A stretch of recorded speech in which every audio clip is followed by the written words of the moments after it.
पूर्व मंत्री प्रताप सिंह खाचरियावास आज हमारे साथ में हैं। हम उनसे कई मुद्दों को लेकर जो चर्चा है वो यहाँ पर करते हुए नजर आएंगे। सबसे पहले प्रताप जी एक जानना चाहेंगे कि जय हिंद सभा जिस तरीके से निकाली गई थी और बीजेपी की तरफ से जो आरोप ये भी लगाए गए कि अब हमने जो तिरंगा यात्रा निकाली थी उसके बाद में अब जय हिंद सभा जो कांग्रेस है वो निकाल रही है, उनको तिरंगे से कोई लेना देना नहीं। देखिए, भारतीय जनता पार्टी के पास पूरे हिंदुस्तान की सरकार है, भारत सरकार उनके पास है, राजस्थान की सरकार उनके पास है। दिल बहुत छोटा है। भारतीय जनता पार्टी नाटक बहुत करती है। ये लोग सिर्फ धर्म के नाम पर लड़ते हैं, लेकिन धर्म के रास्ते पर चलते नहीं है। बीजेपी वाले जो धर्म के रास्ते पर चलता है वो ही सच्चा देशभक्त है। आप मुझे बताइए, युद्ध हुआ हिंदुस्तान पाकिस्तान के बीच में, बीजेपी ने नया काम शुरू कर दिया, बीजेपी कांग्रेस की लड़ाई शुरू कर दी। तो आप मुझे ये बताइए, जब युद्ध चल रहा था तब हिंदुस्तान का हर नेता, हिंदू मुसलमान सिख ईसाई सब, पाकिस्तान भिखारी है, पाकिस्तान ऐसा है, ठोक के मारेंगे, हिला के रख देंगे। बीजेपी वाले कौन से बिल में घुस गए थे उस वक्त मेरे नजर नहीं आए। पाकिस्तान के युद्ध चलते हुए हमने तिरंगा यात्रा निकाली। जयपुर में कांग्रेस के तमाम लोग थे, पूरे राजस्थान में, पूरे देश में कांग्रेस ने तिरंगा यात्रा निकाली राहुल गांधी के आह्वान पर। अब यदि हम जय हिंद सभा कर रहे हैं तो जय हिंद रहना चाहिए। और ये इस बात को समझना होगा कि जब अटल बिहारी वाजपेयी कारगिल लड़ रहे थे तो उन्होंने लोकसभा में बयान देकर कहा कि मैं, क्लिंटन का मेरे पास फोन आया, मैंने क्लिंटन साहब को कह दिया कि मिस्टर क्लिंटन, जब तक मैं कारगिल की पूरी जमीन वापस नहीं ले लूंगा युद्ध नहीं रोकूंगा। और वो शायद 93 डेज या 85 डेज तक लड़े।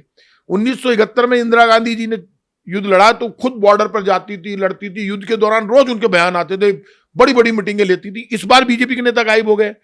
आज तक इतिहास में 1.5 लाख सैनिकों ने कभी सरेंडर नहीं किया। 1.5 लाख सैनिकों ने सरेंडर किया, इतना बड़ा सरेंडर कभी नहीं हुआ। और आप बात करते हो और वो हो गया, इसमें भी लोग चमचागिरी करते हैं। मैं लोगों से हमेशा कहता हूं, बीजेपी कांग्रेस छोड़ो।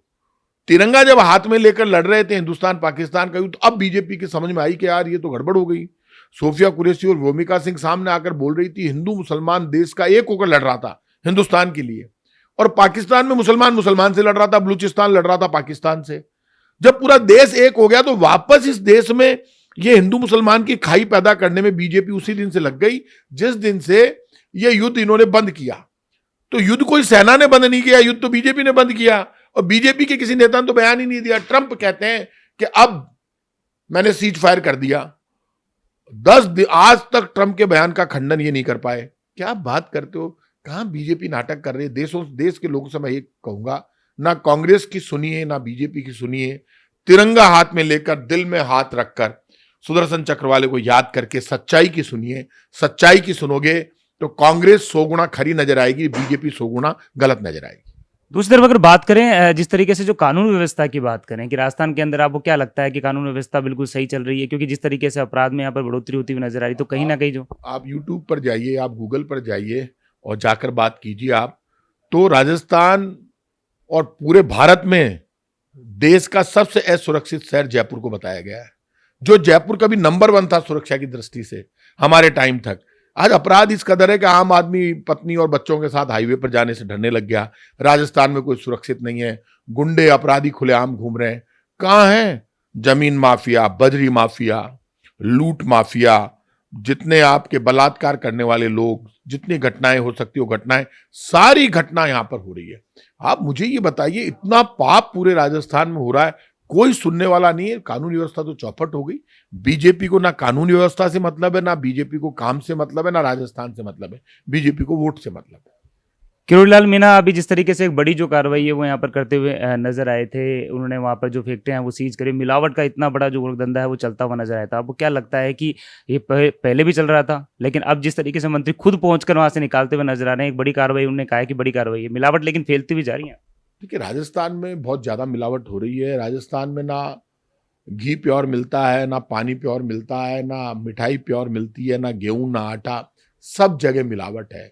और मिलावट सरकार के आशीर्वाद से है। राजस्थान में तो आजकल ये चर्चा चल रही है कि यहाँ पर केक में तो है ना जो कांच निकल जाता है, और दाल में या उसमें गंदगी मिलाकर लोग बेच देते हैं। तो आजकल तो राजस्थान में यदि प्योर कुछ बचा है तो लोगों में चर्चा है कि सिर्फ दारू बची है, बाकी तो हर चीज में मिलावट है दारू के अलावा। तो हालत इतनी खराब है कि जो राजस्थान की सरकार ये जो काम कर रही है उसमें लोगों का भरोसा ही उठ गया। लोग मजाक उड़ाने लगे हैं कि हर चीज में मिलावट है। तो राजस्थान की सरकार की मेहरबानी से ही मिलावट है, क्योंकि मिलावट रोक नहीं पा रही सरकार। कैसे जिम्मेदारी इसकी तय की जाए, क्योंकि देखिए आपने जिस तरीके से बताया और मार्केट के अंदर भी जो मिलावट के लेकर लगातार जो अभियान है चलाया जाए, तो जिम्मेदारी कैसे तय की जाए ताकि ऐसे जो मिलावट को पर अभियान चलाए। इनमें भ्रष्टाचार नहीं होना चाहिए। जो मिलावट का विरुद्ध जो अभियान चल रहा है सरकार का, उसमें इनकी पूरी लेन देन तय है। राजस्थान में जो मिलावट रोकने के लिए जो लोग घूम रहे हैं उनके तो वीडियो आ गए सामने। वो अधिकारी पहले तय हो जाती है, पैसे ज्यादा लेते हैं, मतलब वसूली ज्यादा चल रही, डर ज्यादा है। जिसके यहाँ मिलावट नहीं है उसके यहाँ तो केस बनाकर आते हैं, उससे पैसे ले लेते हैं। और ये पूरा लेन देन ऊपर तक जा रहा है, बीजेपी सरकार के नेताओं तक। तो जो अधिकारी मिलावट के नाम पर पैसा इकट्ठा कर रहे हैं डरा धमका कर, तो वो क्या मिलावट को रोकेंगे? इसलिए तो मिलावट बढ़ रही है, क्योंकि करप्शन ज्यादा है। मिलावट के नाम पर बेचारे दुकानदार को, थड़ी वाले को, गरीब को परेशान कर रहे हैं और परेशान करके उससे चौथ वसूली कर रहे हैं, लेकिन मिलावट नहीं रोक पा रहे अधिकारी, क्योंकि सरकार पूरी खुद मिली हुई है भ्रष्टाचार।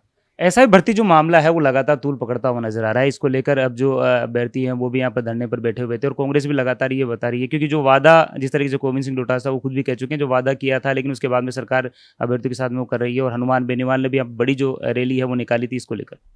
देखिए, भारतीय जनता पार्टी के साथ दिक्कत ये है कि हर मामले को लटका कर बैठे हुए।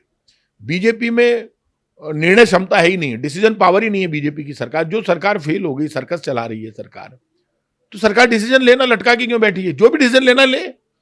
ऐसी डरपोक सरकार मैंने आज तक नहीं देखी जो डिसीजन ले, उनकी पावर नहीं है। हर चीज में नफे नुकसान पर आ गई। माल पानी कितना आया कितना गया इसमें लगे हुए हैं। तो क्या होना चाहिए, क्योंकि अभी देखिए आपको लगता है कांग्रेस भी अब किस तरीके से इस मामले को लगातार ले रही है, क्या आगे इसको लेकर करेंगे? डिसीजन सरकार को लेना, लटकाए नहीं, फैसला करे। पंचायत चुनाव की बात करें तो वन नेशन वन इलेक्शन की जो बात है लगातार कहते हुए नजर आ रहे हैं। आपको क्या लगता है, क्योंकि देखिए जब कोई भर्ती निकलती है तो या कोई एग्जाम होता है तो उस वो भी एक जगह नहीं हो सकता, उसमें भी कई चीजें खामियां देखने को मिलती है। क्या लगता है कि ये वन नेशन वन इलेक्शन वाला किस तरह से लगेगा? देखिए, one nation one election dialogue बाजी में ठीक लग रहा है, लेकिन ये करवा नहीं पाएंगे कभी भी, क्योंकि वन नेशन वन इलेक्शन कैसे होगा? हर स्टेट में अलग अलग टाइम पर चुनाव हो रहा है। पंचायत के चुनाव अलग टाइम पे होते हैं, नगर निगम के अलग टाइम पे होते हैं। तो आप लोगों के डेमोक्रेटिक राइट खत्म थोड़ा ना कर दोगे। जिस टाइम पर टाइम पूरा हो रहा है उस वक्त चुनाव कराने पड़ेंगे। इधर ये थे हमारे साथ में पूर्व मंत्री प्रताप सिंह काचरवाल, जिन्होंने कई मुद्दों को लेकर हमसे जो चर्चा है वो यहाँ पर करते हुए नजर आए। उन्होंने साफ तौर पे कहा है कि जिस तरीके से एसआई भर्ती वाला मामला, उस पर डिसीजन यहाँ पर लेना चाहिए, क्योंकि डिसीजन लिया जाएगा तो कहीं ना कहीं जो फायदा है वो आगे भी मिलता हुआ नजर आएगा। कैमरामैन रमाकांत के साथ सतवीर सिंह राठौर, द नगरी न्यूज।